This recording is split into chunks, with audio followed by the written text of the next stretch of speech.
Sanidad y por este espacio tan bonito dedicado a la cultura. Yo soy un poco el comodín del tercer turno, pero bueno, aquí estoy porque me sé bien este libro, lo he llevado sufriendo durante un par de años más o menos que tardamos en hacerlo. El trabajo con el autor ha sido interesante y divertido y muy fructífero, porque él escribe con tanta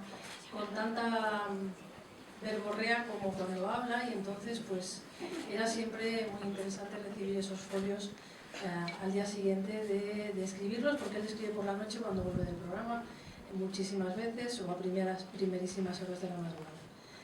Como esto, la primera idea era tener a un director de cine, luego fue otro, todos íntimos amigos del autor, casi que vamos a empezar explicándonos qué te pasa a ti con los amigos. Bueno, supongo que se avergüenzan de estar a mi lado, lo cual comprendo, pero me lo podían decir a la cara. Bueno, es un poco bochornosa la situación, en primer lugar, porque en la invitación viene Alex de la Iglesia. Bueno, Alex de la Iglesia, si conocéis su cine, pues no ha podido buscar una excusa así de me duele una muela. Entonces ha dicho que le van a operar de la espalda, que tal, terrible. Bueno, no sé, yo creo que es parte de un guión. No, bueno, ha tenido una ciática brutal, resulta que ha tenido, pues eso, una hernia de estas. Sabéis que éramos cuadrúpedos y la columna vertebral todavía no se ha adaptado a esta bipedestación que nos hemos dado nosotros, pero que sin embargo fue muy interesante porque al ponernos de pie el cerebro se colocó de otra manera y permitió un desarrollo en un lóbulo que ha hecho que yo sea capaz de escribir este libro en vez de comer plátanos todo el día. La masturbación no me la quitó, pero bueno.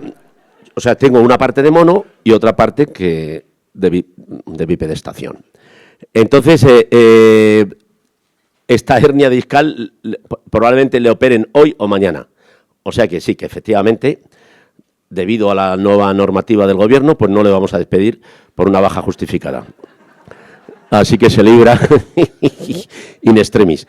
Entonces apareció Ferran de Trueba, que ya no tenía excusa ninguna, porque es que tuvo la puñetera mala suerte de llamarme ayer para quedar hoy, para cenar o tomar un vino. Digo, no, pero vamos a quedar en otro sitio.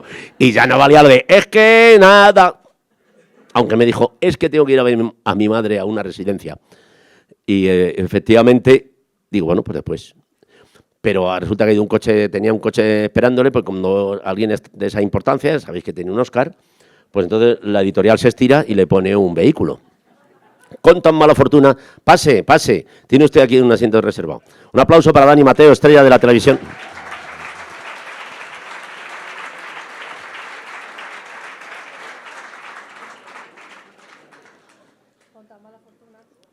Con tan mala fortuna que ha bajado al parking y dada su estrabismo divergente, pues debe ser que estaba en el punto ciego y no ha encontrado el coche.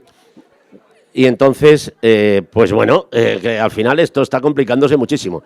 Y entonces hemos tenido que recurrir al peor de los casos, que es Ángela Aguilera, que es una editora y que ni es stripper, ni es famosa, ni nada de nada. Pero me sé tu libro. Pero se sabe, pero se ha leído el libro. A cambio, en eso hemos ganado. Así que vamos a hablar del libro, que es a lo que hemos venido y a lo que esto se... O sea, que lo de stripper lo dejamos. Lo dejamos. Bueno. ¿Qué dices? Ya hay mucho perverso. Entonces, este libro, La furia y los colores, se llama así porque, aunque aparentemente es la segunda parte de unas memorias de Wyoming, en realidad es la crónica, para mí es la crónica de un tiempo y de unas circunstancias que él vivió, porque vivió muy intensamente. Espera un segundo, porque vas muy mal. No, Irene, mándale un WhatsApp a Cristina Huete y dile que es el Corte Inglés de Callao, que le estoy viendo a este en las rebajas de Goya comprándose unos pantalones. Perdón, esto no tiene que ver con la cultura, pero va a ser bueno para todos. Estamos esperando. Sí, perdona, ¿qué estaba diciendo? Era interesante. El libro es una crónica de un tiempo, porque tú viviste mucho y muy intensamente. La universidad era también un sitio donde tú entrabas y te metías en política, la universidad franquista de la época, la que te tocó vivir, pero al lado estaba también empezando la música como metáfora de libertad y todas esas cosas. Y de todo eso va este libro. Sí, me parece muy bien. Y te agradezco que aclares al personal. Bueno, yo quería, en primer lugar, tranquilizar. La compra del libro no obliga a la lectura. Es decir, que el autor se da por realizado con el número de ejemplares vendidos. Lo demás ya me alegra que hagas esa precisión porque le dije a uno, ¿cómo se dice? La furia de los colores. Y dice, hostia, has hecho un libro de la selección española. Le digo, joder, este tío, macho. No, se titula así por ese doble, una doble vida en la que nos vimos obligados a llevar una generación, que yo tenía 20 años cuando se murió Franco, la dictadura duró más, para algunos mucho más, pero que, claro, había una vía de escape que era el extranjero, así se llamaba, que era un colectivo, era un todo. Igual que nosotros hablamos de África desde el primer mundo como si fuera una provincia, decimos en África pasa no sé qué, no tenemos ni idea de que es un continente gigantesco donde nadie tiene que ver con nadie. Solamente en Tanzania hay 142 lenguas. 142 lenguas y no se pegan, nosotros lo llamamos salvajes. Aquí tenemos 3 y estamos a hostias desde hace muchos siglos. Quiero decir que todo es muy relativo, pero en cualquier caso siempre hablamos de África como si fuera una provincia o como mucho un país. Bueno, pues eso nos pasaba a nosotros. Para nosotros el extranjero era una cosa solo, porque fueras donde fuera, ganabas. Tal era el estado de cosas que vivíamos. Entonces la dictadura, en la medida que era muy, muy represiva, por más que digan ahora, veo que hay gente de mi edad, incluso algunos 6 meses mayores que yo, saben de qué hablo. Lo que pasa es que había niveles de conciencia. Esto era una mierda en la medida que uno tuviera olfato. Entonces, cuando en los que tenían anosmia, entonces estos eran seres privilegiados porque podían ir por la vida con una percepción diferente, pero había una otra realidad que era la evasión. ¿A través de qué? De sustancias psicotrópicas, por ejemplo. Entonces, claro, ¿lo que te llegaba del extranjero? Pues lo peor. En esto sí tenía razón Franco. De extranjero solo viene a peor, esas costumbres extranjerizantes que probablemente nos lleven con el timón hasta Moscú y la sodomía. Acertó en bastantes cosas. Entonces, pero nosotros nos evadíamos a través de sustancias psicotrópicas, los colores. La furia, Paco el Rana y su peña. Y ahí, esa dualidad, esa doble vida que llevábamos los chavales de cuando salías a la superficie como los submarinos, pues estabas en un mundo donde había que ir marcando el paso y luego estaba la vida clandestina donde ocurría de todo, tanto en el ámbito político como en los otros. Y no tenía absolutamente nada que ver con la vida oficial, que eran los colores. Se titula así, pues eso. Dícese de aquella doble vida que algunos jóvenes se vieron obligados a llevar. Pero por la universidad era muy gris. Sí, la universidad era un punto de encuentro. La gente en realidad iba a la universidad sin... La gente no tenía un sentido real de qué iba a ser su vida, porque en realidad no sabía lo que iba a ser la vida. Esto ahora es más fácil entender, es mucho más complicado para los jóvenes de ahora su futuro, porque claro, yo cuando terminé la carrera yo tenía la absoluta conciencia, y era verdad, no estaba engañado, de que yo tenía la vida resuelta. Esto se ha acabado, hace muchos años, se ha acabado. Es decir, que el hecho de tener una carrera, ser arquitecto, un arquitecto, un ingeniero era la hostia. O sea, era un tío que ya... ¿Usted que es ingeniero? ¡Oiga! Tómese una caña de mi parte. O sea, era una autoridad. Entonces, esto ocurría. Pero, sin embargo, la gente no tenía una perspectiva de qué iba a ser su vida porque la vida no se sabía qué iba a ser. Se conoció una vida que se sabía, que era caduca, que tenía fecha de caducidad y que iba a durar tanto como durara el dictador. El franquismo no tenía sentido sin Franco. Era una obra muy personal, él se encargó de no dejar nada a su alrededor y ya está. Entonces, claro, cuando murió Franco, pues lo que hubo fue una desbandada y todos corrieron hacia la democracia. Lo cual estuvo muy bien por un lado, porque entonces como se borraron todos los antecedentes, se borró el disco duro, que se quedó completamente en blanco de la sociedad.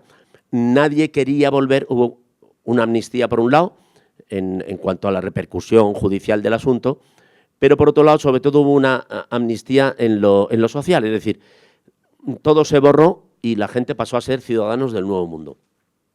¿Qué ocurrió? Que en aquel, no sé si tiene que ver con lo que me estabas contando. Lo tuyo.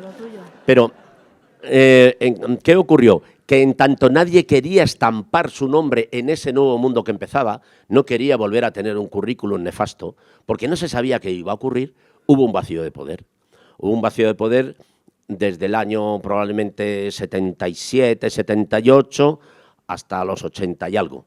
Y ahí pasaron muchísimas cosas, porque como nadie quería estampar, pues entonces se generaron nuevas formas de vida y nuevas formas de entender el mundo. Y ahí dices tú que ya hablé de lo mío. Sí. Por ¿Por qué me hice homosexual? Por ejemplo, esas reuniones en la cafetería de la universidad. A mí me llamó mucho la atención el capítulo en el que cuentas pues que de pronto un amigo estaba ahí y al día siguiente no estaba, pero decían, no, es que está en la DGS. Sí. Y a lo mejor no volvía, o si volvía. ¿Cómo era esa situación Bueno, de hacer normal lo que era muy anormal? sí, por alguna razón hicieron una cosa que fue llevarse las universidades fuera de Madrid. Entonces, en la ciudad universitaria, por alguna razón, dentro de las diferentes facultades, había un espacio de libertad que no se podían permitir fuera. Es decir, yo cuando llegué a la universidad, yo tendría 17 años, fui la primera generación que hizo el COU, antes había una cosa que se llamaba preuniversitario. Entonces, cuando yo llegué a la facultad, lo primero que me encontré, con gran sorpresa, porque era la Facultad de Medicina que tiene un frente muy bonito, así neoclásico, con unas escalinatas, y entonces había allí toda una fila así de grises, se llamaban entonces grises, por el color del uniforme. Luego los pusieron marrones para hacer un cambio de imagen. Entonces pasaron a ser maderos. Entonces había toda una fila horizontal de grises con ametralladoras, que esto es muy importante porque contado ahora suena, pero es que antes estamos tan acostumbrados. Voy a hacer un pequeño paréntesis. Mi vida es un paréntesis permanente que lleva a otro paréntesis. Entonces, el tema... yo una vez vino un amigo mío alemán, hippie, y dijo, ¿qué pasa? ¿Qué pasa? Dije, ¿qué pasa con qué? Y entonces yo no me había dado cuenta que en la Cibeles había 3 coches de antidisturbios permanentemente, en Antón Martín, en Atocha. Nosotros no lo veíamos. No erais conscientes. No, era una ciudad tomada por la policía, pero era parte del país. Lo normal es que hubiera policías. ¿Para qué? Para protegernos. Entonces, el tema es que, claro, nosotros los policías ya los teníamos incorporados, pero a mí me sorprendió esa fila así. Entonces tú tenías que pasar entre dos, que era como un anuncio de que, muchacho, mucho cuidadito, vas a entrar, pero tal. Y luego dentro, cuando yo entré dentro, dije, hoy va. Y entonces estaba lleno de carteles de los diferentes grupos de políticos, todos comunistas, que eran, pues eso, sabes que el comunismo tiende a la divergencia y entonces, sí, a la escisión. Lo que ha pasado en el PP con Vox, que se ha partido en dos, ha soltado una mierda que se llama Vox. O sea, están imitando. Y dicen, ¿de dónde han venido? ¿Pero de dónde han venido? O sea, el grado de estupidización al que nos someten es increíble. Pero bueno, entonces en las encuestas me preguntan, ¿qué crees tú que ha ocurrido para que surja? Digo, ¿para que surja de dónde? ¿De dónde? Esto es una gemación, muchacho. Bueno, en fin. El caso es que ocurría con los partidos de izquierdas. Entonces estaba el PT, la ORT, la Joven Guardia Roja, el Partido Comunista, el ML, su puta madre. Mira, trotskistas había 2.000 militando en la LCR, pues hubo escisión. Y se creó la LC, que eran 400. Y así un largo etcétera. ¿Tú eras un independiente? Yo entré allí, yo había oído la palabra comunista, yo había estado en la OGE, que era el Frente de Juventudes de los Niños. Yo del comunismo no sabía mucho, salvo que era gente que solo mataba personas por la cara. Entonces, cuando yo llegué allí y empecé a ver, dije, ¿pero qué es esto? Y gente tirando panfletos, porque dio la casualidad que justo el año anterior, os voy a contar mi vida en tiempo real, tengo 65 años. Entonces va a acabar llegando Fernando y todo. Da igual, contamos un cacho y se acabó, es igual que el siguiente. Avancemos. Entonces, daba la casualidad de que cuando yo entré en la facultad había habido un año entero de huelga, para que veas cómo era la universidad entonces, la gente tenía conciencia. ¿A qué me refiero? Hoy han quitado unos versos de Miguel Hernández y no pasa nada. Lo han vuelto a asesinar hoy. El Ayuntamiento de Madrid. Ese imbécil. El carapolla ese de los cojones. Bien, sí, porque multan por decir eso. O sea, él puede asesinar a Miguel Hernández, pero nosotros no le podemos llamar carapolla. Todo eso no está en el libro. Bueno, no está en el libro, pero estará. Estará. Y bueno, lo digo porque no está. Para que quede.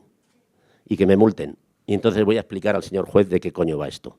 Entonces, sí, es que no hay derecho. Estamos en un espacio de cultura y hay gente que está asesinando la cultura desde las instituciones. Eso hay que dejar constancia hoy. Miguel Hernández murió en la cárcel de Alicante en el año, creo que fue 43. A un hombre que le ha cantado Serrat, que ya está completamente introducido, lo van a volver a ahorcar. Con ustedes, Fernando Trueba.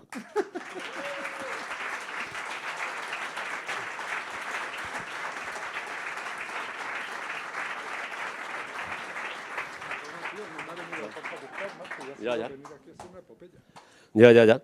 Bueno, pues es que te agradezco que hayas entrado porque estaba a punto de pedir la quema de todas las instituciones y de salir con antorchas a la Gran Vía y liar la parda. Exceptuando el Corte Inglés. Bien. El otro día fuimos a Cartagena y quería tomar el Palacio de Invierno y yo le dije, Moscú está en la otra dirección. ¿Te acuerdas, no? Bueno, perdonad, él no es salir de la iglesia. Es decir, esto va por categorías. Tengo un banquillo. ¿Cuál será la categoría del libro que tengo este pedazo de banquillo? Yo soy el tengo suplente. Si se pone malo, vendrá Modric. Este es el nivel. ¿Quieres un poco de agua? Sí, por favor. Cuéntanos cómo ha llegado hasta aquí, Fernando. Pues alguien de la organización había quedado en mandarme un coche Esta. a buscarme a la residencia de mi madre a las 7. A las 7:15 entró en pánico y he dicho, pues tendré que buscar un taxi, puesto que no hay coche. En esa zona no hay taxis. Y he visto, oh milagro, un autobús 148 Callao. Me he subido y me he dado cuenta que el 148 da una vuelta increíble.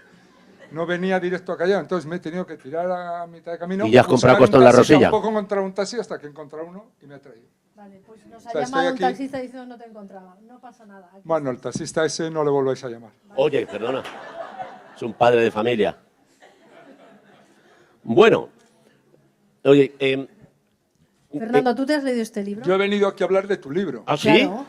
Muy Yo bien. estaba hablando de que el alcalde de Madrid ha quitado los versos de Miguel Hernández y me parece un atropello. Y digo, pues ya que estamos en un espacio cultural, yo lo he dicho mal. Sobre todo se ha equivocado en el orden. Debería haber empezado por el libro tuyo y ya luego lo de Miguel Hernández. No hay manera de reconducirle. No sé si es buena idea. Yo quiero hablar de su libro, pero él no se deja, así que seguramente tú. Bueno, algún día mi quieres- libro estará por las paredes de toda España. Lo utilizarán para romper cosas. Clavado así, Clavado como y tal. en exorcismo. Sí, porque la cultura sirve para eso, para desatar también las ansias pirómanas de la peña.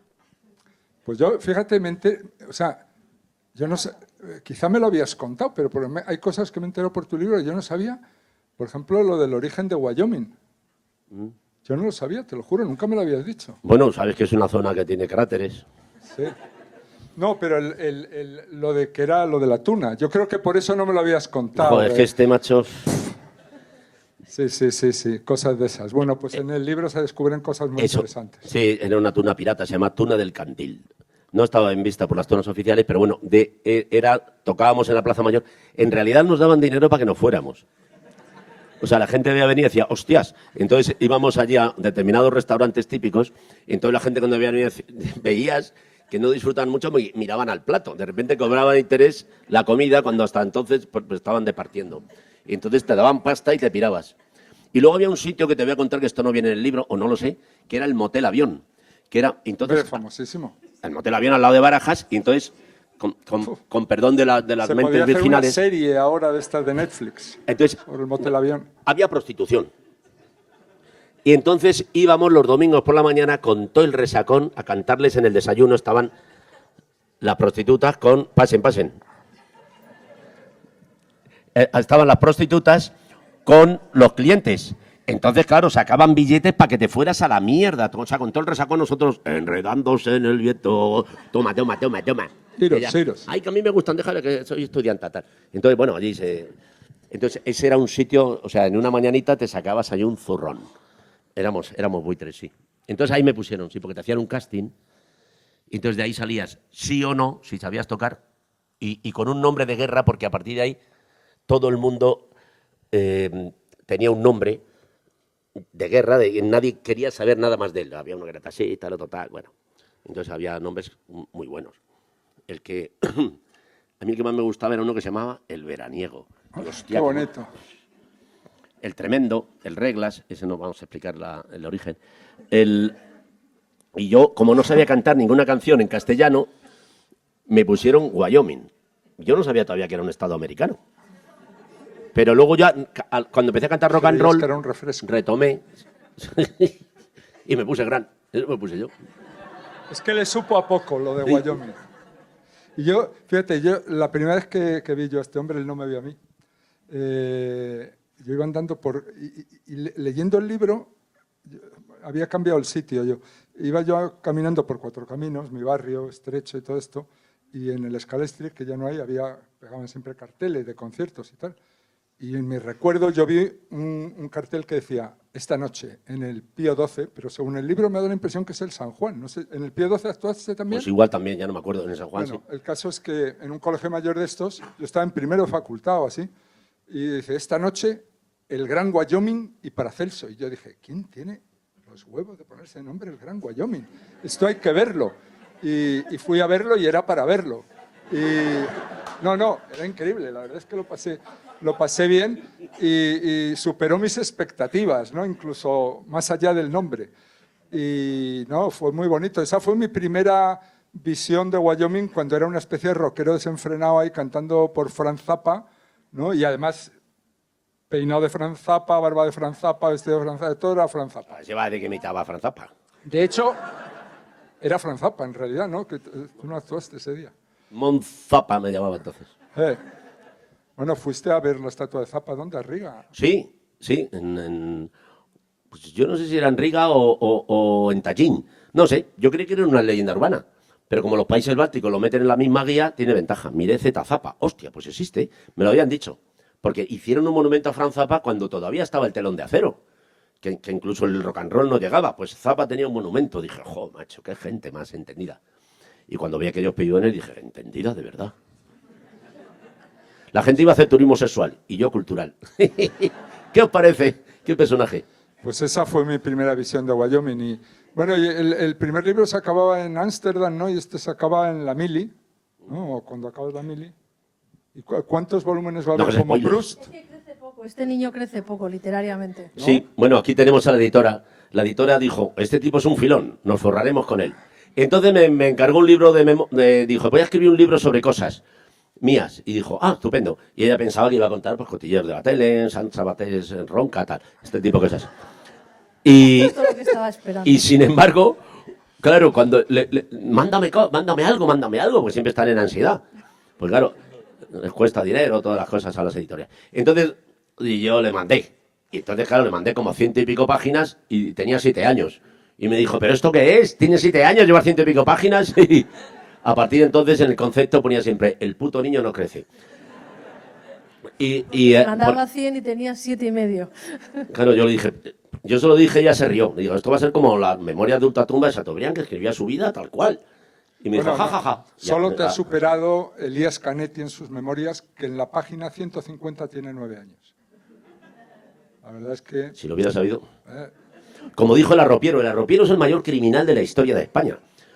Se cree que pudo matar hasta 30 y tantas personas. Y era un tío que era un psicópata, no tenía el más mínimo complejo de culpa. Voy a hacer este pequeño paréntesis, pero es muy interesante. Vidas paralelas, Wyoming y el arropiero. No, porque tiene una anécdota muy bonita en esto de los récords. Y es que el hombre llegó y dijo, usted ha matado, le descubrieron que había matado a su novia y la tenía enterrada, y en fin, encima era necrófilo, un horror. Bueno, pero además sospechaban que podía haber matado a más. Entonces el tío dijo, pues sí, efectivamente, creo que he matado, que yo recuerde, a 17 o 18. Pero no estoy muy seguro, porque he perdido ya pierdo. Pero mira, hay uno en el pozo de no sé dónde, en el... Y entonces dijeron, será freak, lo metieron, pero pasaron de él. Al cabo de un tiempo, ¿qué pasó, señora? Que encontraron un cadáver en el pozo. Y dijeron, coño. Entonces lo sacan y dicen, pero ¿no hubo un freak que dijo que había matado? Y entonces lo llaman y van con un juez reconstruyendo y efectivamente, aquí hay uno. Escarbar ahí que hay uno. Otro tiene que estar en aquel gallinero. Y el tío, y efectivamente, iban apareciendo. Pero que al principio lo metían en el coche, iba atado y esposado como Aníbal Lecter. Pero el juez se apiadó y dijo, que venga con nosotros, este tío es un tío simpático. Se hizo íntimo amigo de toda la peña y se pegaron una gira de puta madre buscando muertos por toda España. Y entonces llegó un momento en que apareció... El personaje de Alex de la Iglesia, no debería estar yo aquí. Totalmente. Mira, se murió, además es un caso histórico desde el punto de vista judicial porque murió sin juicio. Es el único caso en la historia que ha estado años y años hasta su muerte. Al final creo que le sacaron por enfermedad, sin ningún juicio, porque claro, como estaba... Era un tipo... Bueno, si le juzgaban tenían que soltarle. Y claro, si le soltaban la iba a liar. Entonces estaban ahí y dijeron, mira, pues no le juzgamos, que le den por culo. Estuvo en la enfermería de Carabanchel, tal, siempre. Entonces, el arropiero se enteró de que dijeron, récord mundial. Fulanito de tal mexicano ha matado a tal. Y entonces él le pidió hablar con el juez y le dijo, señoría, suélteme 24 horas. 24 horas. Este récord no puede estar en manos de un puto mexicano. Palabras textuales. De un puto mexicano. déjeme Wyoming, 24 esto no horas. sale en el libro. ¿Qué coño tiene que ver? No, pero que si yo se lo... El tráiler del volumen 3. Que si yo sé lo de Canetti... Que si yo sé lo de Canetti... A las 200 páginas todavía están mis padres zumbando, tío. El público, Esto que me han matado. el público se Bueno, va a bueno, decepcionar luego, si no. Viendo que esta anécdota no está Si ahí. se hubieran decepcionado, no se hubieran cogido el metro para venir aquí. Muchísimas gracias por la asistencia, que no lo he dicho. Muchas gracias.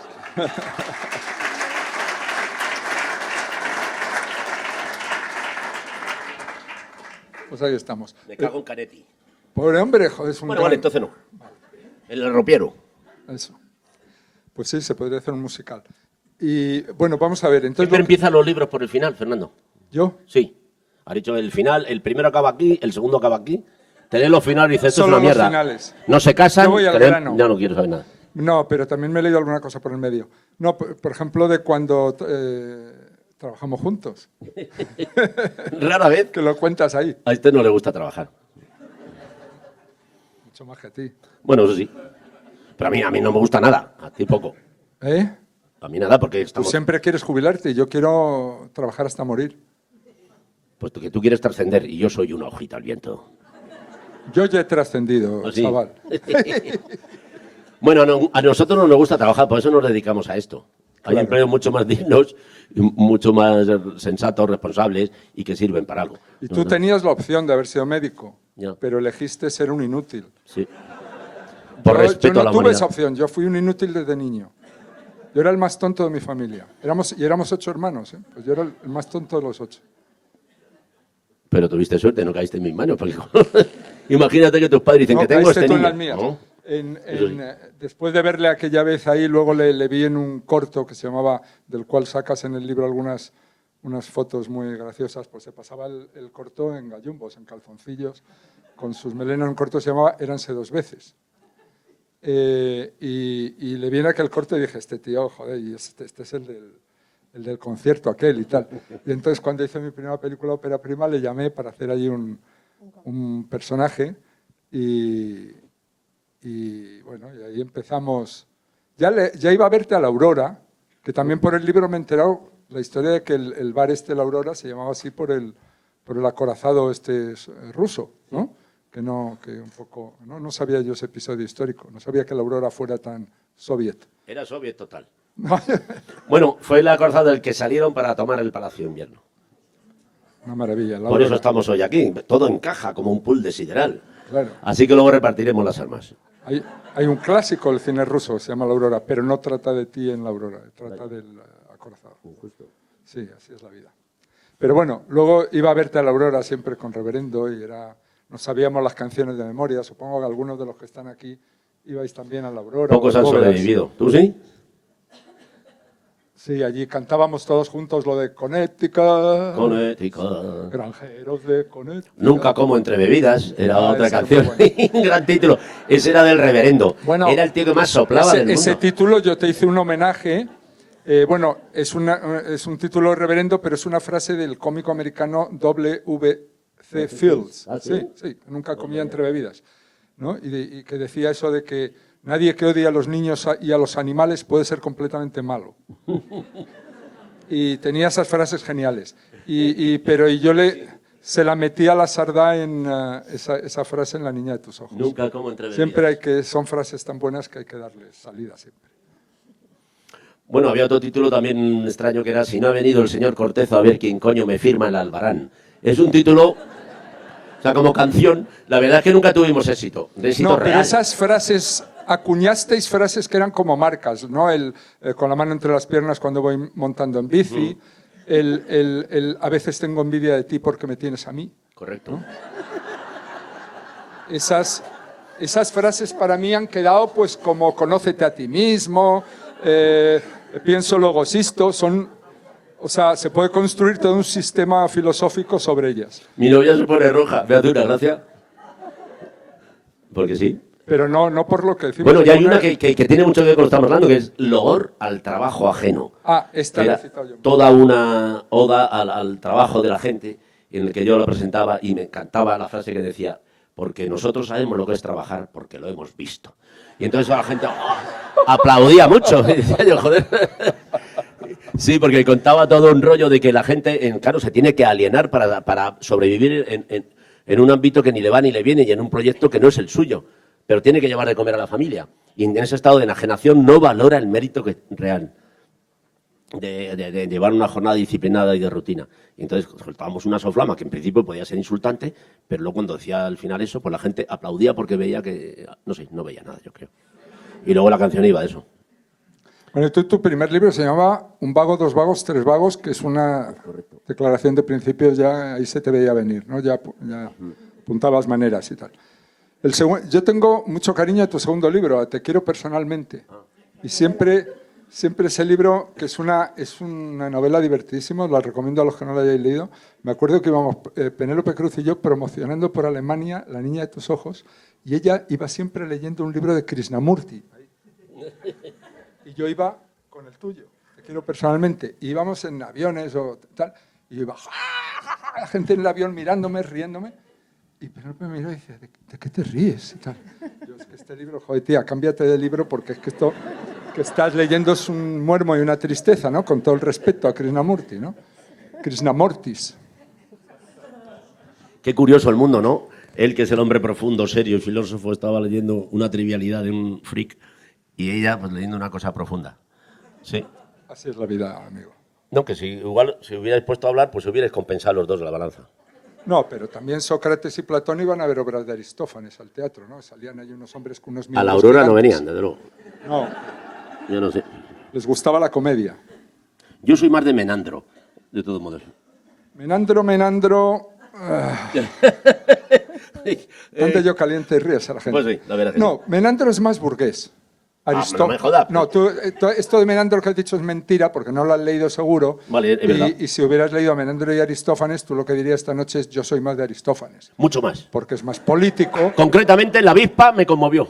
Es más político, es más salvaje, es más feminista, es más provocador. Y Menandro es ya el principio de la comedia burguesa, ya es casi Diderot, el hijo natural. Si queréis ahora... Ya ha dicho bastantes tonterías Wyoming. Vamos a hablar ahora sobre el teatro francés del siglo XVIII. Ahora toca la enciclopedia. De oca a oca tiro porque me toca. Con lo tuyo. No, muy bonito el libro y además... ¿por qué coño hiciste la mili, tío? Joder, porque me encantaba el ejército. No, pero vamos a ver. ¿A quién no le gusta ponerse un uniforme y que le digan, ven aquí, que te voy a enseñar lo que son 1000 duros de chicle? ¿Pero qué es esto? Somos los dos del 55. Yo te llevo varios meses y yo no la hice. Coño, yo no era visco, yo tuve que ir por cojones. ¡Qué cabrón! No me hagas hablar. Ojalá ser bizco fuera exención. Ya no ves, era exención. No, desgraciadamente. A ver las pruebas de tiro, macho, te ibas allí... Ahora tenemos aquí a Ortega Smith. Te voy a decir una cosa. El campeón de España de tiro al blanco. Yo que carezco de habilidades deportivas y tal, lo único que he sido un campeón toda mi vida es en el tiro. Pero... El caso llevarme la contraria, macho. No, porque al Menandro una puta mierda. Al ser estrábico, ves las cosas más planas. ¿Sabes? Yo veo peor la perspectiva, yo veo todo más cerca. Entonces eso es muy bueno para el tiro porque lo ves más plano. Y yo disparaba y le daba a monedas de 10 céntimos de canto. Imagínate. O sea... ¿Y por qué no hiciste la mili, mamón? En caso de necesidad hubiera salvado a España. Como serial killer no tengo precio. Yo podría ser uno de esos asesinos profesionales que van matando gente de ventanas y tal porque tengo un tiro increíble. Es la única cosa en la que tengo yo alguna habilidad que pueda destacar. Pero reconoce que así nadie lo diría. De entrada. No. O sea, te ve tú gastador, pero soy un asesino potencial, tío. Y lo digo para que la gente se ande con cuidado. Sobre todo algunos. No voy a dar nombres. Bueno, pero, a ver, yo hice la mili porque se me acabaron las prórrogas y llegué y me dijeron, tú, a la mili. ¿Pero qué podía hacer? O sea, a ver, podía haber sido gestor. Juanito Molina se hizo el loco, se lo preparó... Estuvo haciéndose el esquizofrénico no sé cuánto tiempo y se salvó la mili. En nuestra generación ya había muchas maneras, ya. No, pero la única era objetor y era gente muy válida. O sea, te chupabas en un castillo, a lo mejor te quedabas 3 o 4 años encerrado. Y yo dije, joder, lo que dure menos. Yo creo que te gustaba el uniforme. Mira, eres un idiota y lo sabes. La foto esa que has puesto al final del libro, tío, es mítica. Foto al final del libro, será en la portada. No, al final, no, la de la mili. La que está ahí como unas páginas antes de acabar. Eso era antes de los plasmas. Antes había un espacio para dejar ahí la gitana, la foto de la mili el niño, tal. Ahora ya esa foto, ¿para qué vale? Podrías hacer camisetas para los de Vox.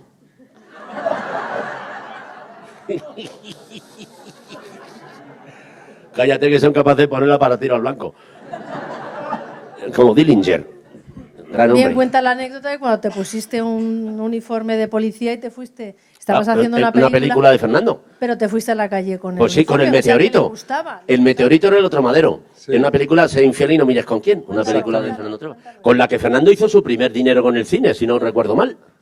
¿O no? No, bueno, mi primer dinero, que ganara yo dinero, sí. Hombre, claro, ya había hecho algunas de éxito, pero ganar sí, pero yo... para otros. Para otros, sí.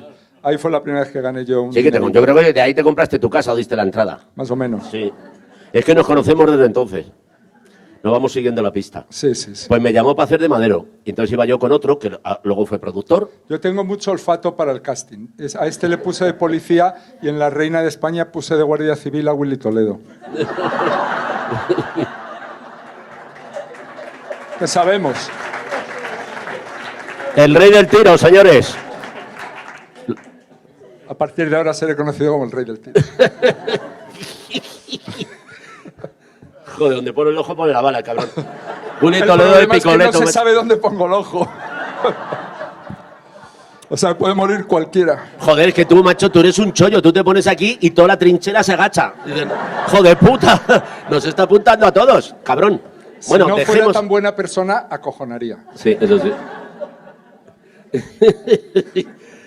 Qué momento. Bueno, libro bueno, ¿eh? El libro es cojonudo. Yo había venido a hablar de mi libro, pero él me está distrayendo con cosas. No, pues hay una anécdota que tiene que ver, porque, a ver, esto no es un libro, es que yo no he hecho proezas. Ni siquiera, cariño, tápate las orejas, ni siquiera soy un atleta sexual. Entonces, claro, esto es un libro de cómo fue la historia mientras yo estaba. Es un relato de una generación que le incluye a él. Por la edad, lo siento, Fernando. De hecho, tú aprovechas las anécdotas de tu vida, sean o no proezas, para contar la historia de este país a tu manera, ¿no? Dando leña y haciendo tu interpretación de las cosas, que unas veces, pues yo estoy de acuerdo, otras no, pero eso da igual. Pero bueno, son divertidas siempre, cosa que se... Sí, bueno, es que la anécdota esa, en Sé infiel y no mires con quién, yo hacía un... Entonces, cuando llegó la hora del bocata y paran siempre y tal, le dije al meteorito, vamos a dar una vuelta. Me dijo, Nana, podéis salir así vestidos. Pero no sé quién llevaría, Nana llevaría, Lala. Y dije yo, entonces nos quitaron la pistola, eso sí, con esto no podéis salir. Nos quitaron, porque son de verdad, lo que pasa es que no... Pero entonces nos fuimos y dije, vamos a dar una vuelta vestidos de madero. Y nos fuimos por la calle los dos aquí, Y es alucinante porque todavía quedaban las huellas de lo que había sido bueno, supongo que todavía, porque ahora a mí ya no me acojonan tanto, pero de lo que era la policía en este país. Había pasado tiempo, íbamos de marrón, pero absolutamente nadie, tampoco la gente bien, que se le veía de lejos que era gente bien. Porque hay gente que le ha tocado la bonoloto, estos que son ricos de familia, que esto dicen, esto es rico de familia. O sea, no es el moreno zaplana, es el moreno de puta madre de generaciones sin pegar ni puto golpe. Eso se lleva. Si vais alguna vez a un puerto deportivo, da igual Mallorca que Menorca que Ibiza, da igual. Tú lo ves andar y dicen, rico. Este ha cogido un charter con sus colegas, rico. O sea, tienen un careto, un pelo así como ondulado, blanco, así. Bueno, tú ibas cogiendo pinta también, Fernando. Bueno, el caso es que ni esos te miraban a la cara. Todo el mundo miraba para otro lado. Y entramos en un bar y le decías, ¿nos pones 2 cañas? Y el camarero, sí, cómo no. Y te decías, joder, no nos miran. Unas aceitunitas, algo, sí, un poco. Entonces, mirabas por enfrente, levantabas y hacía un tío, ¡pum! Hostia, era la sensación total de que, como en el cole, cuando decían, voy a preguntar, todo el mundo... Y de repente, como un gilipollas, decías, ¡pam! A la pizarra. Si es que estaba mirando para otra cosa, a la pizarra. Pues era igual. La gente decía, me va a meter en el trullo. Y era una sensación, dije, fíjate, todavía queda el resto de cuando la policía era dueña y señora y podías entrar en la cárcel sin hacer nada. Y todavía quedaba, y habían pasado muchos años. Eso está en el libro. ¿Cuántas cosas encierra? Le dedicas un capítulo a Marruecos, cosa que me ha sorprendido, sí. Marrakech Express. Porque para mí fue una revelación. Yo, Marruecos, como casi todos los españoles, todos mirábamos hacia arriba. El Pirineo y Francia y el extranjero, pues era la liberación. Sin embargo, Marruecos no existía. Y por circunstancias, bueno, muy relacionadas con el hachís, unos, en un bar que estaba yo, unos dijeron, vamos a bajar a Marruecos, tal, al Moro, que se decía, tal. Ah, sí, tal, yo voy, tal, venga, vente. Y entonces yo caí en Marruecos, pues en los años finales de los años 70, a mediados. Y claro, yo no sabía que podía existir un mundo, un salto de siglos en el tiempo solo con cruzar 14 kilómetros. Fuimos en coche y cuando llegamos a Marruecos, que además fuimos a Chagüen, dije, ostras, sí, es precioso. Pero bueno, ahora hay más turismo, hay un par de... Entonces no había nada, y era un pueblo todo de piedra, pintado con borriquitos. Además, claro, los hombres mayores llevaban barba blanca, los turbantes, las chilavas. Dije, ¿pero esto qué cojones es? O sea... Os digo sinceramente que luego cuando he tenido posibles he viajado a sitios recónditos, jamás he estado en un sitio tan exótico, tan bonito y tan auténtico como Chagüen en los años 70. Me quedé completamente cautivado. Y entonces, bueno, me metí, me acuerdo, en un cafetín y había ahí unos viejos jugando al parchís, así con estas pintas. Y decía yo, claro, no, digo, ¿y qué hacen jugando al parchís? Porque te pegaba más que estuvieran haciendo otra cosa, frotando una lámpara a ver si salía ladino o algo.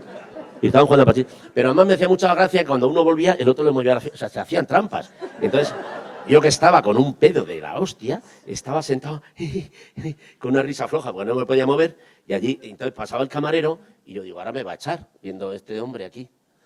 Y me sonreía y me decía, tranquilo, tranquilo. Y hablaba en español todavía los señores mayores. Entonces estuve toda la tarde sin poder moverme allí, porque claro, aquello eran unas dimensiones de costo, allá a la orilla de Ketama, que yo no estaba preparado. Entonces, bueno, entonces ya estuve varios días tomándolo con un poco más de calma y me quedé completamente colgado con Marruecos. He ido muchas veces desde entonces. Pero que quiere decir que tiene sentido porque para mí fue una revelación y desde entonces hice mucha prensa, pero no sirvió de nada. Pero bueno, para que la gente fuera. Porque yo creo que es el viaje como turista más rico que he hecho en mi vida. Nunca, jamás me han dado tanto por tan poco y estaba a la vuelta de la esquina. Mi padre estuvo en la mili en Chagüen 3 años y siempre me hablaba de Chagüen. Me decía, el lugar misterioso. Que era la única frase que decía, sí, poco. Pero bueno, ¿y por qué? Porque sí. Y luego me decía, las hebreas eran muy guapas. Deben ser las únicas que zumbaban allí. Porque de las moras no me dijo nada. Pero me contó eso, que estuvo en Chagüen 3 años. Y cuando fui le dije, papá, está en Chagüen. Me dijo, qué bonito, sí. Y le dije, y me dijo, ¿siguen fumando el kif? Sí. Y no sé qué, entonces me decía palabras, misián, no sé qué, Walu, Majanduchi, y tal, y dije, vale. Bueno, y ahí, bueno, pues tuvimos ahí cierta conversación sobre el tema. Entonces, además era muy curioso, porque entonces, a ver, Marruecos hasta los años 50 fue una colonia española, justamente el norte, que es donde se cultiva el turrón. Entonces, en el Rif, que es donde viene Abelkrim y todo aquello, la Kabila. Entonces, allí el costo circulaba y a los soldados que vivían, que les había tocado allí hacer la mili en aquellos años, pues les pagaban en costo a la vuelta, para que se ganaran unas pelillas. Y entonces aquí, cosa que yo no sabía, porque claro, una cosa que descubrí era que aquí se fumaba hachís a troche y moche, pero claro, la gente no sabía lo que era. Entonces tú ibas al cine Palafox a ver 2001, Odisea en el espacio, y entonces hacían descanso y la gente, oye, pero estos están fumando porros. Entonces ibas ahí, oye, ¿me das una calaza? Toma una chinita. Hola, una china. Entonces circulaba el hachís aquí. Entonces a los legionarios, a toda esta gente, cuando iban a Ceuta, tal, les dejaban pasar todo lo que querían. Porque entonces las drogas no estaban ni bien meditadas, era una cosa que a Franco no le preocupaba lo más mínimo. Para que sepáis, la ley de estupefacientes en este país es de los años 60. Es decir, que hasta los años 60 incluso podías consumir todo tipo de cosas. De hecho, mi padre tenía una farmacia y aquello era como la Rosilla. O sea, las anfetaminas, todo. O sea, aparte que era muy fácil conseguir recetas, se daba todo sin recetas. De ahí el boom del turismo nórdico, que les encantaba lo de ir a un sitio, aunque fuera a comprar antibióticos. Pero sobre todo las anfetaminas. Y entonces tomaban barbitúricos, tomaban anfetaminas. Y luego, para colmo, como se iban a Canarias y el whisky costaba 2 euros, un palmero, pues se metían esto tal, ¡buah! Y lo vendían, lo devolvían metidos en la bolsa plástico como si fuera Vietnam. Y subían para arriba y cascaban como chinches. De esto se ha escrito muy poco. Pero esto fue un auténtico holocausto caníbal.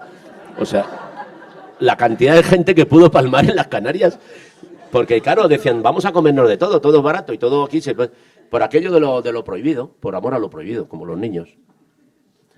Pues sí, todo eso está en el libro. Es un compendio Todos de sabiduría, Más o menos. más o menos. Sí. Pero bueno, si os queda alguna duda, me llamáis. Yo soy muy de hablar. No jodas. Yo he Acuérdate. hecho viajes con él, por ejemplo, Madrid, Cartagena, Madrid, San Sebastián, sin yo decir buenas tardes. Eres un maleducado. Buenas tardes, ¿qué tal? Parece que hay que llover. No, pero lo pasaba bien, ¿eh? Lo pasaba bien. Lo pasaba bien. No, Bueno, cuando quiero decirle algo, le escribo una carta. es un poco antiguo. Sí, soy romántico. Bueno, no tiene móvil. Por eso, Lo de hoy es complicado. Pensaba yo, y con todo este periplo, digo, esto ahora la gente con el móvil llaman, dicen, oye, que no ha llegado el coche, no sé qué, este tipo de cosas. No sé qué. Pero aún así no pienso tener móvil. ¡alá! Sí. El otro día me preguntó uno, ¿y por qué no tienes móvil? Y como es tan difícil dar una explicación razonable y racional, pues dije, por esnovismo. A tomar por culo. ¡Ah! Que me hubiera preguntado a mí. ¿Ves? Yo, haberme llamado, oye, que no quiero hablar. Trae, pásamelo. Mira, a ver, tú, chaval, ¿de qué quieres? ¿De qué vas? ¿Qué tienes cara Nokia? ¿De qué te estás tirando el rollo aquí? ¿Qué bien lo estamos pasando? Bueno, una cosa, lo que te he preguntado al principio, Sí. ¿cuántos volúmenes va a ser tu biografía? No lo sé, eso no lo puede saber nadie, porque depende de mi desidia. Este me ha costado mucho. De hecho, es un libro que curiosamente puede ser lineal, en la medida de que la voz autorizada siempre es la misma. Pero puedo dar fe que han sido casi 2 años, Sí. de que bueno, luego volvía y decía, ¿y ahora qué hago? Me ponía a leerlo y digo, uy, vaya lío, pues voy a seguir. Y entonces es un libro hecho por fases, pero luego, curiosamente, tiene una unidad. ¿Por qué? Porque esconde una gran verdad. Porque tú eres uno y Trino. ¡Alá! Bueno, ni siquiera soy bisexual. Exacto. Pero Trino sí. Me he ganado la vida No con el hace reverendo falta muchos leer el años. anterior para O entender también se este. podría decir, No. eres uno y tú no. Bueno, también, pero no mucho. Se puede comprar independientemente. Pero yo ya les recomiendo que vayan comprando todos. El que recomienda él, el anterior, este, pero no tienen, o sea, no Un pack de continúa obras completas. porque son páginas, son rodajas de nuestra historia reciente. Historia que nunca nos van a contar, ya os lo digo, porque no nos la van a contar. Y por eso me decidí a hacer, digo, pues aquí hay cosas que no nos han contado, porque de repente escuchas cosas como, bueno, la verdad, tampoco era para tanto, eran años de extraordinaria placidez, claro, por supuesto, para algunos, y de grandísimas oportunidades. Si te regalaban una radio que previamente habían robado un fulano, pues oye, pues podías montar una emisora de la cadena emisora Rato o lo que fuera. Pero que sí, efectivamente, había un desarrollo desigual y combinado. Unos vivían como vivían y otros pues tenían que vivir bajo las piedras. El problema era cuando uno tomaba conciencia y entonces pues uno la eludía un poquito, porque y esto se ha contado poco, y menos ahora, que si hay algún vestigio de que eso ocurrió, pues lo borran. Lo que sí que era verdad es que la gente se jugaba mucho. O sea, yo realmente me hice masócrata, tiré más hacia el anarquismo, pero también lo reconozco por un poquito de cobardía. O sea, si te pillaban, lo primero que era te expedientaban, no volvías a estudiar, pero pasar por la cárcel no era nada agradable en el tiempo de Franco, y podías pasar por cualquier estupidez. Quiero decir, que un amigo mío casi íntimo diría, pues le pillaron en una manifestación sin más, y fue a la cárcel con 19 años o 20 años, y ya su vida fue otra cosa, aparte que no pudo volver a estudiar. Te hacía falta para cualquier tontería el certificado de penal y el certificado de buena conducta, pues esas dos cosas, alguien que había estado trincado. Entonces la gente se jugaba mucho y solo el que entraba en conciencia, no sé en qué punto, y le daba por militar, 99% del Partido Comunista, que era el único que tenía una organización de célula serio y tal, no sé qué, y que en el extranjero tenían cierto apoyo y organización, pues el resto de la gente, pues, aparte que, claro, también tenía que comulgar con la idea. Pero no creo que todo el mundo estuviera al 100%, fuera 100% estalinista, sino que era una forma de luchar contra la dictadura. Te jugabas mucho, entonces era una minoría muy minoritaria, creo yo. ¿Tú cómo lo viste eso? Yo, bueno, no sé sí, también. Yo creo que los que éramos ácratas tampoco era por miedo a nada, ¿no? Era porque decías, no nos vamos a salir de estar protestando contra Franco para luego ir a obedecer a uno que es el jefe de célula del Partido Comunista, ¿no? Me parecía un coñazo. O sea, yo creo que teníamos mucho rebote contra cualquier forma de autoridad. ¿no? Y si dices, si estamos aquí contra la policía, contra el gobierno, contra la iglesia, contra el no sé qué y contra el no sé cuántos, dices, no va a venir ahora aquí un amiguete que resulta que es el jefe de tu célula del partido y te va a decir lo que tienes que hacer, ¿no? O sea, yo siempre me acuerdo de una montadora mucho mayor que nosotros, que murió recientemente, Carmen Frías, con la que yo monté Se infeliz no mires con quién y muchas de mis películas. Pues Carmen sí era una militante, había sido esa generación que militaban, la pobre era comunista, la habían sacado incluso de EXA, la habían sacado esposada del montaje de una película para llevarla a la cárcel y tal. Y la dije yo, pero ¿y por qué por qué dejaste el comunismo y te metiste luego en la LCR, en la Liga, ¿no? Y me dijo, no, porque yo cuando descubrí que mi marido estaba con otra y tal, pues decidí separarme, pero en la reunión de célula del partido me dijeron que una buena comunista no podía hacer eso y que tenía que seguir con mi marido. Y dice, y ahí se me derrumbó el mundo, se me cayó el mundo a cachos y entonces me di cuenta que me tenía que ir del Partido Comunista, ¿sabes? Porque... Y en la LCR permitían el divorcio. O sea, era como la Iglesia Católica, tenías que aguantar. Sí, la LCR era, parece ser, yo no sé por qué no estaba en la LCR, pero que había más desorden amoroso, ¿no? Y que se follaba un poquito más, eran más alegres, ¿no? Entonces nosotros... Y ahí fue la mujer, dice, pues separada, el buey suelto bien se lave, a la LCR de cabeza. Claro, no, por eso, que nos quiero decir que yo creo que en nuestra generación había más gente en el partido en las generaciones anteriores porque era realmente la única oposición real, organizada y tal que había. Pero en nuestra generación pues había la gente, unos eran del FRAP, otros de la Liga, otros del MC, otros del no sé qué. Había 80.000 cosas y había la Lacracia, que era una forma difusa en las que nos denominábamos unos que estábamos en contra, pero tampoco nos queríamos jugar la vida y que lo que queríamos era divertirnos, ¿no? Sobre todo, o sea, y que casi, yo creo que lo que más nos molestaba de la dictadura, a mí por lo menos, era que todo lo que fuera divertido o que tuviera que ver con el placer estaba prohibido, ¿no? Y estaba mal visto, ¿no? Entonces, tú rápidamente desarrollabas una cosa, yo siempre digo, eso a la Iglesia Católica lo que le debo es el pecado, ¿no? Ese gran invento del pecado, poder pecar. Eso sin la Iglesia Católica nos habríamos perdido ahí un gustazo, ¿no? De estar pecando todo el rato, ¿no? Que eso era bonito. Pero eres consciente yo lo de que echo vas de a ir al menos, infierno, el pecar más. Ah, sí, ¿eh? Sí. Pues nada, yo tampoco tengo nada que hacer esta tarde. Bueno, cuando tengo una presentación, pero luego todo se acaba, esto no es para toda la vida. Bueno, pues eso. Pero no... Fijaos qué curioso, porque antes he dicho un montón de nombres de movimientos comunistas y él ha dicho otro montón y no coincidía ninguno.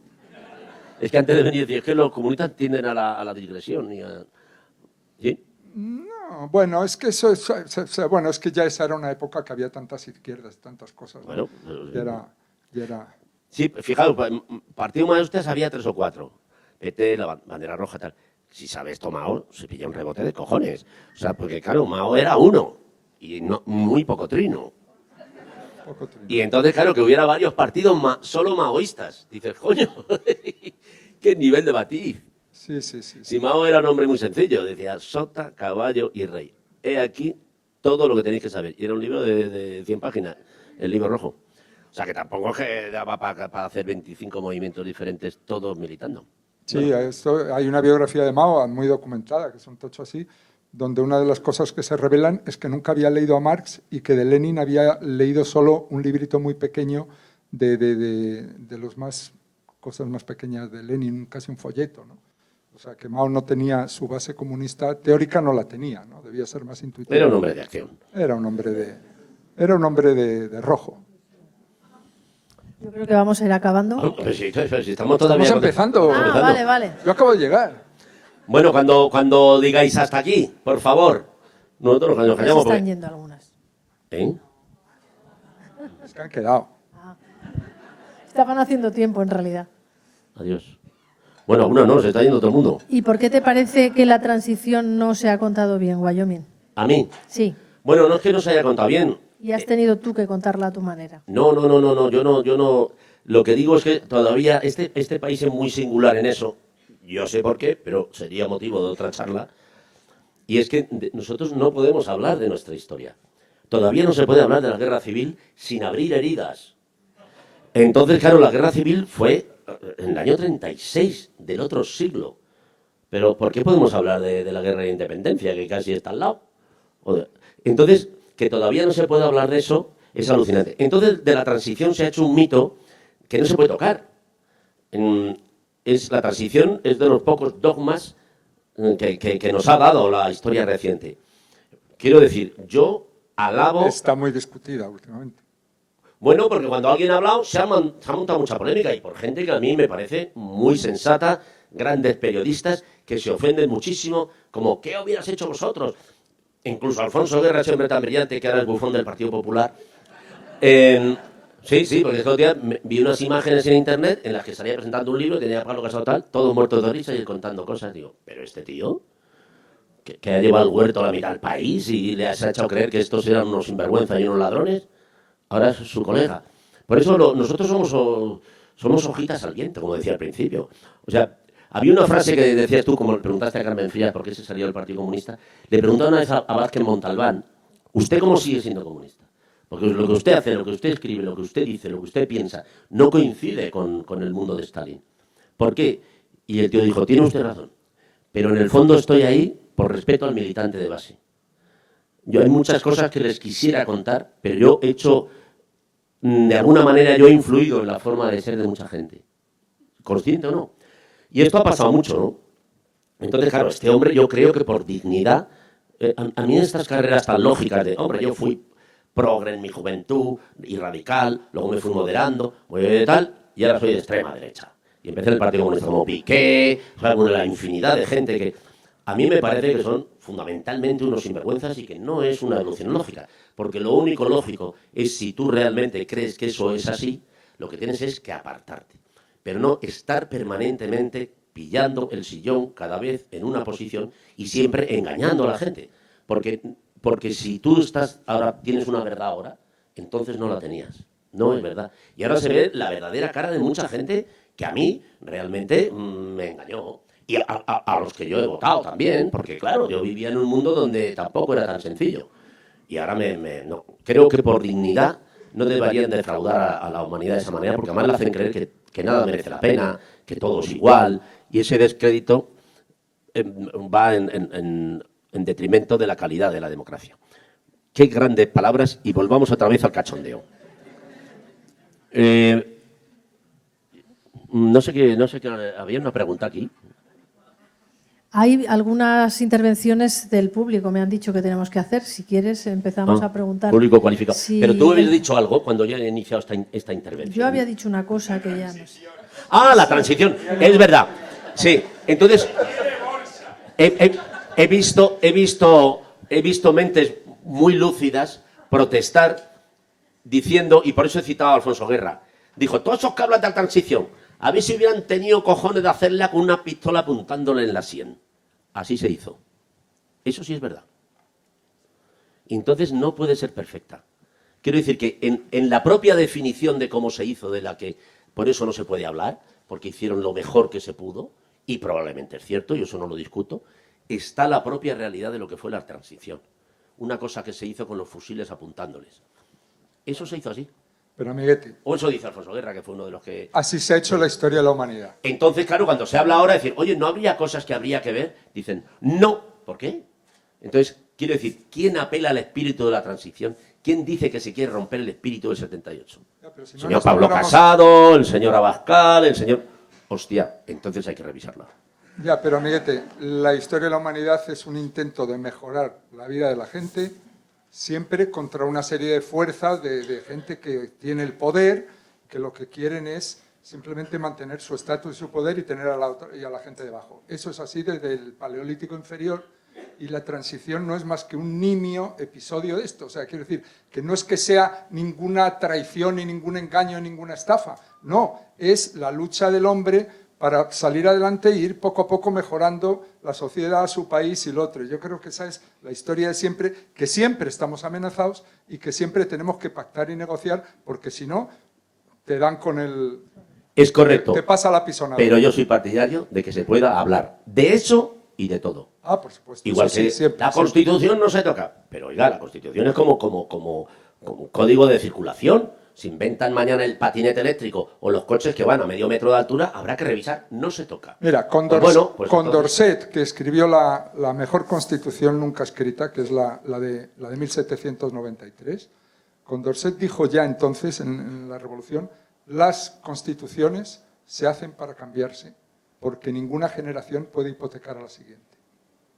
¿Sabes? Y eso me parece que es una frase muy sabia. Una constitución es algo que se hace en un momento determinado es un pacto para que gentes que piensan de formas distintas puedan vivir juntos de una manera pacífica, ¿no? Yo sé que no se puede tocar. Y eso que hacemos, por ejemplo, ahora una generación, no tiene por qué ser válido para nuestros hijos o nuestros nietos. O sea que yo creo que por un lado está muy bien respetarlas y tenerlas cierto saber que han sido herramientas de convivencia y que para eso se han hecho y para eso sirven y en las que todo el mundo cede un poco a un lado, pero a la vez hay que tener las narices de saberlas cambiar, no hay que estar ahí como si fuera la Biblia, todos de rodillas al suelo, ¿no? O sea, Sí, es así. Lo único que es que, claro, yo soy consciente de que eso no se puede tocar, porque hay un sector muy amplio que no quiere que se revise en absoluto. ¿Por qué? Porque de los privilegios de los que viven han vivido generaciones y no quieren que se toque nada. Quieren el orden perfecto, el reloj perfecto. Y eso para ellos es su situación y los demás, pues oye, mala suerte y nada más. Pero bueno, yo creo que se podría hablar de todo sin... Pero es que enseguida saltan aquí como... Vamos a ver si el público tiene alguna pregunta que hacer. Vais listos. Este señor.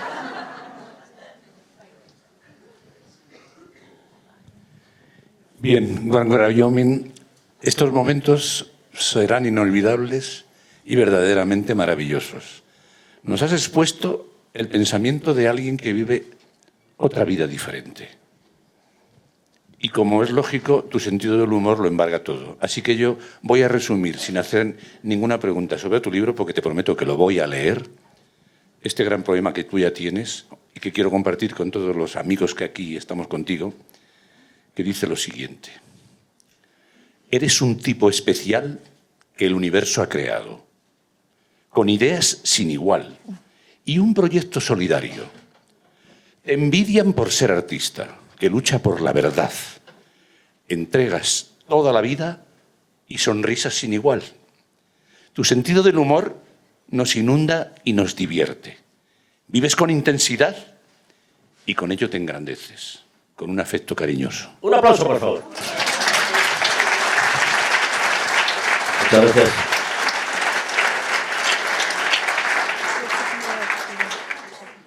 Me hace usted sonrojar, caballero. Bueno. Venga, señor Revilla, anímese. Gracias. Habéis logrado un oasis en este Madrid y habéis dado riqueza al humor y a la política. Nos habéis hecho reír de maravilla. No he hecho un poema como el otro, pero os merecéis 1000 poemas. Gracias. Muchas gracias, caballero. Muchas gracias. Mira, parece que hay por ahí una pregunta. Igual si te levantas te oímos. Casi mejor esto que lo de los elogios, mejor que las preguntas. Voto veréis, pero no hace falta que les reconduzca. Gracias, Ángeles. Bueno, yo quiero hacer una pregunta porque tengo una preocupación sobre el humor. Porque, bueno, en estos tiempos de redes sociales, WhatsApp y todo eso, hay veces que nos llega, bueno, a algunas personas les llega el humor de aquellos que no les gusta. Entonces, si alguien no quiere ver el intermedio, pero le ha llegado el chiste y claro, terminan discutiendo, tal. Entonces, bueno, yo creo que a veces el humor está para, si te gusta bien, te ha hecho gracia, no te ha hecho gracia, pero ¿qué podemos hacer para que después del trabajo lleguemos a casa, queramos poner el intermedio, el hormiguero, a buena fuente, tal, y no terminemos discutiendo en la cena o en el sofá? Es una opción personal, ¿eh? Hay gente que coge, hace así, crack, crack, a ver en quién me cago hoy. Entonces, yo creo que es un espacio tan abierto. Fundamentalmente, yo te puedo decir que no visito mucho y me quité de las redes sociales porque no me iba bien. Me parecía que era como poner la cara para que te tiraran tartas. Pero... bueno, aquí tenemos a Dani Mateo, que acaba de llegar de la última revisión. Bueno, el 90% de la gente que me daba una caña brutal, no tenía nada que ver con lo que hacía. Ni con o sea, yo salgo y digo, pues no me ha gustado esto. Y al día siguiente está forrado con pisos, eso tal, pa. Entonces, todo era contra mí. O sea, entonces digo, creo que no le caigo bien. Pero en realidad no tiene mayor interés. Como no hay filtro en eso, ni falta que hace, pero yo lo explico siempre alguna vez que he hablado con Dani Mateo, porque Dani Mateo ha sufrido mucho con estas cosas, y le he dicho, salte de ahí, no vayas a esos bares de Alterne, que son en realidad todos estos foros. Es que es un poco extraño, porque es como llegar a un sitio, ahora me iré a tomar una caña con mi amigo Fernando, llegar a un bar y decir, señores, estamos tomando una caña este señor y yo y vamos a hablar. Si alguien tiene algo que decir, o no le gusta de lo que estamos hablando, o no es partidario, que venga y nos insulte, o que nos lleve la contraria. Venga, voy a pedir una caña, ir haciendo. Yo no voy así, es más, al revés. Y cuando estoy hablando con él, se me dice, oye, perdón, no estoy de acuerdo. Yo, sí, es que me da igual, pero es que estoy hablando con él y no quiero hablar contigo. Tengo el carnet de baile completamente cubierto. Bueno, Fernando, como íbamos hablando, pues para mí Internet es eso otro. Es convocar, decir, pienso esto. ¿Qué os parece, humanidad? A mí me interesa la opinión de la gente que yo quiero. En general. Y no me gusta la opinión de la gente que ya me odia. O sea, porque es que le voy a dar una cantidad de argumentos.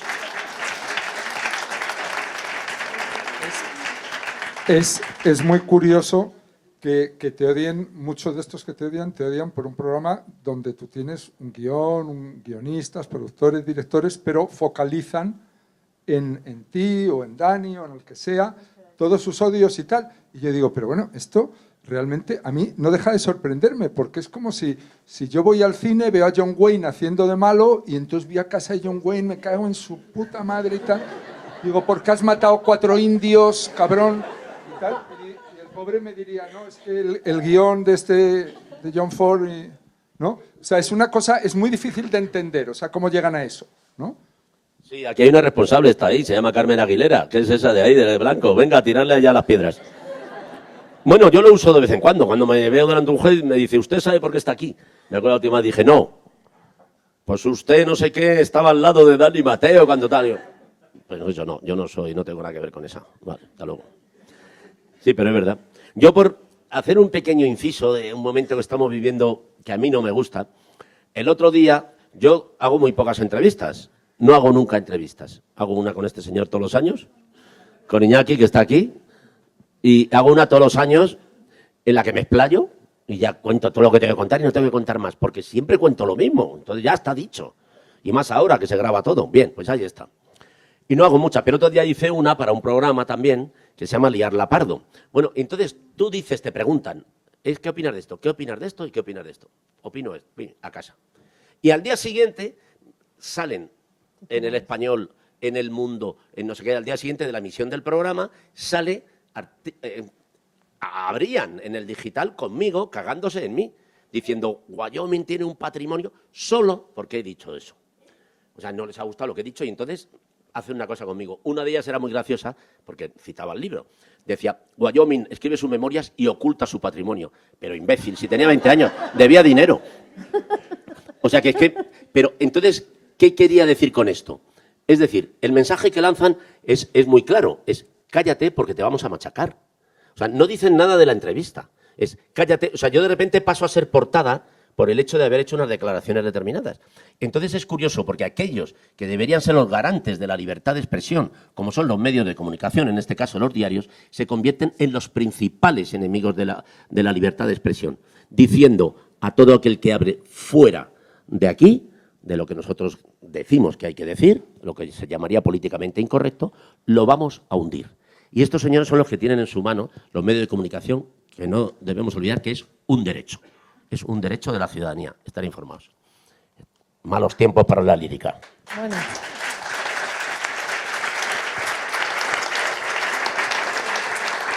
Venga, más preguntas, hay huevos. Bueno, yo creo que con esto vamos a acabar. ¿Tiene sed? No, también es verdad que quiero que firmes muchos libros ahora. Un poquito, sí. No sin antes de verdad recordarle que este es un libro que se lee solo, que no hace falta leer ninguna primera parte y que es mucho más serio de lo que esta tarde haya podido parecer dentro de lo divertido que resulta la lectura. Se pueden imaginar que hacerlo también con él tiene su mérito, o sea, sacarle Y lo único que puedo Siempre hacer- lo digo, yo solo trabajo bajo presión o tortura. Ella combina las dos cosas a la perfección. Bueno. Ha sido un placer estar aquí y ha sido un gusto también hacer este libro. Y desde luego, Fernando, te agradezco muchísimo ese periplo que has hecho a lo largo desde embajadores, pasando por La Beata y todas esas plazas, para llegar. Como el Ulises de Joyce, pero en Madrid. Ahora Así iré que a casa a ver a Molly Bloom. te debemos por lo menos una buena cerveza. Bueno, muchísimas gracias a todos ustedes.